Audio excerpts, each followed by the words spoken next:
Hello, this is Instructor Williams. I am the Technology Instructor for the Antioch Public Library District. Thank you for tuning in to our YouTube channel. In today's video, we will be going over Microsoft Word Intermediate Part 2. The objectives for today's video are to learn how to use the paragraph marks, to alter page orientation, to set page sizes, and to set the page margins. Paragraph marks. One of the key tools to understanding why the words on the screen appear the way they do in Microsoft Word is known as the paragraph marks.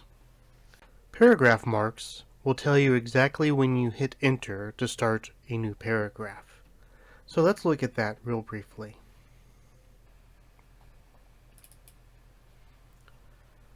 So what we have here is your standard Microsoft Word 2016 document open. We have our ribbon at the top here, and as we can see, we're starting out on the Home tab. And if we come to the third group, the paragraph group right here, we go through the list, and at the top right it will show us where our paragraphs begin. So if I hit enter, it will show me that I have 2 paragraphs listed, and I can type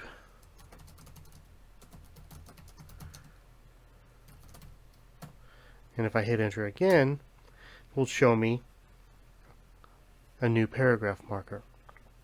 And this will tell us why the text shows up the way it does sometimes, because if I don't have that listed, sometimes the text might be set up differently.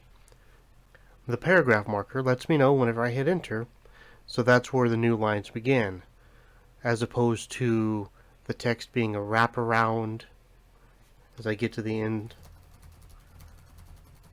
of the line and it wraps around. Now in the default setting, as we can see, when I hit enter, there's a bit of a space between the first line and the next line. But with the wraparound, you can see that space is not there. And so the paragraph marker lets me know how this spacing is accounted for. And it also lets me know, like, okay, so if I wanted these more clustered together, I can highlight them. I can come under the paragraph and I can hit these up and down arrows and bring that down to single space and come and remove spaces after the paragraph so that everything is single spaced. The modern style of format nowadays is that whenever you hit enter to start a new paragraph, there's an extra space in there. Page orientation. With page orientation, it allows us to set up the page differently. As we can see in this example, on this particular document, you can see that the long end of the page is going up and down. And the name for this type of orientation is portrait. I could also make the long end go left and right, or horizontal, and that would be known as landscape. And the way we change that is to come up here to the tab Layout, click on that, and we have Page Setup as the first group. And the second thing in that group is Orientation. If I just hover over it, it gives us this pop-up box that says Change Page Orientation. Give your pages a portrait or landscape layout. We are currently in portrait. If I hit this little down pointing arrow under the word orientation, it gives me an expanded menu, and I can change the page to landscape. And this makes the horizontal part of the page the longest and the vertical the shortest. So depending on the purpose of our document, we would either do portrait or landscape in terms of page layout. paper size. Another thing we can do in terms of formatting our document is determining the paper size. So I'm going to come back to Word, open it up, open up a blank document, and paper size is going to be located in the same area as the page orientation. So we're going to come up here into the Layout tab again, and we can see Page Setup. The number 3 item in that list is paper size. If I click the down arrow, it gives me a series of preset paper sizes. We have the standard letter paper size, which is 8.5 by 11. We have tabloid paper size, so if we're writing for a tabloid article, we might paper size it for tabloid, which would be 11 by 17. We have legal paper size, which is 8.5 by 14. We have a statement paper size, which is 5.5 by 8.5.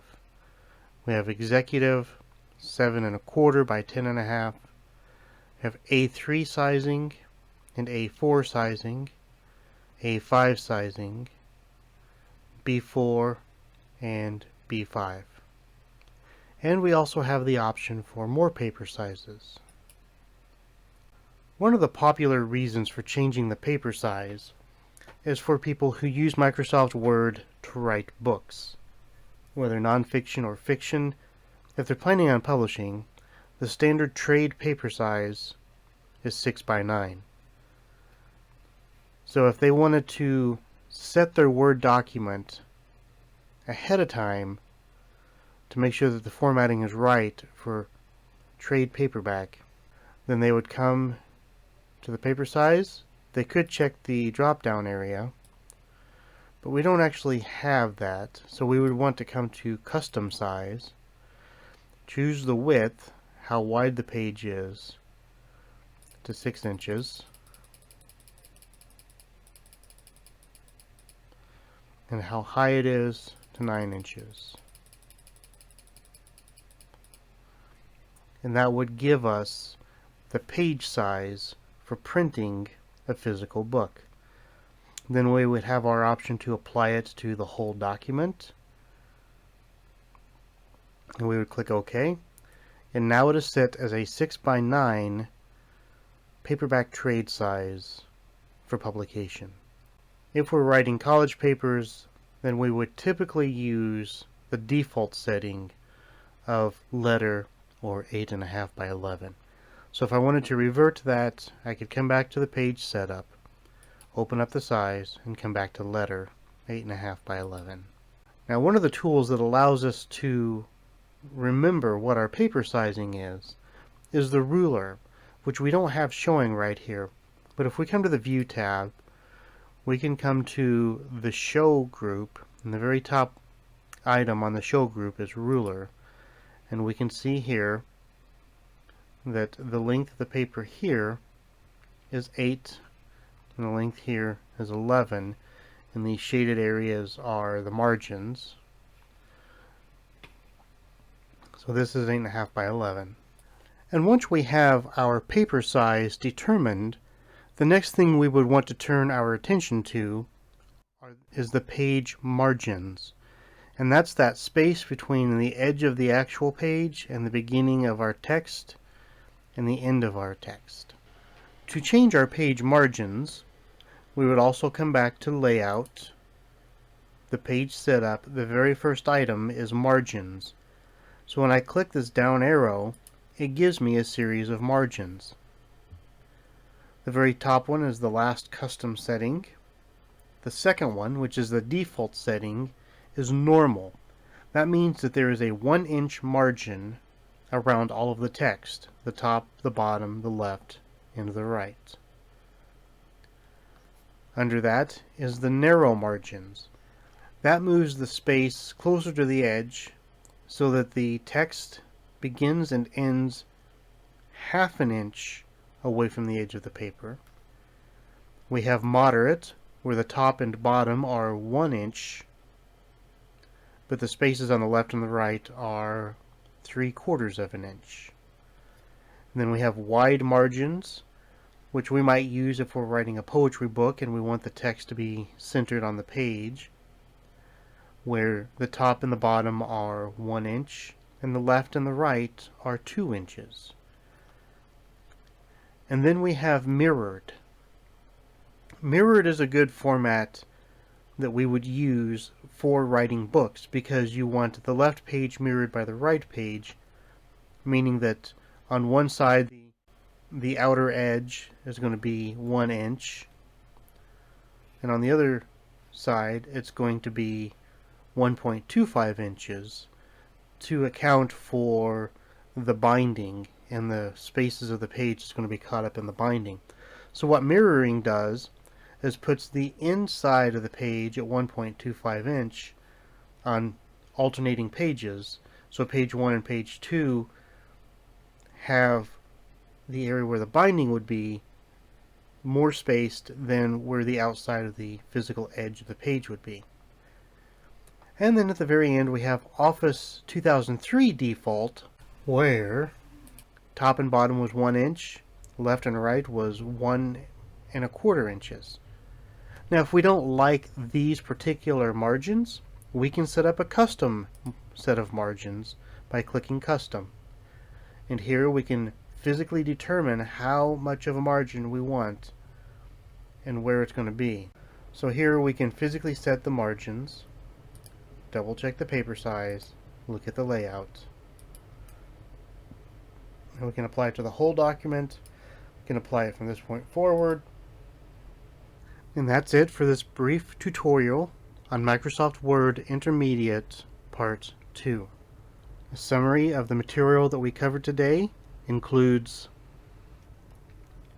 how to use paragraph marks, setting the page orientation, setting the page size, and setting the page margins. Once again, this is Instructor Williams, and I would like to thank you on behalf of the Antioch Public Library District. For more technology-related videos and other Antioch Library content, please click the subscribe button.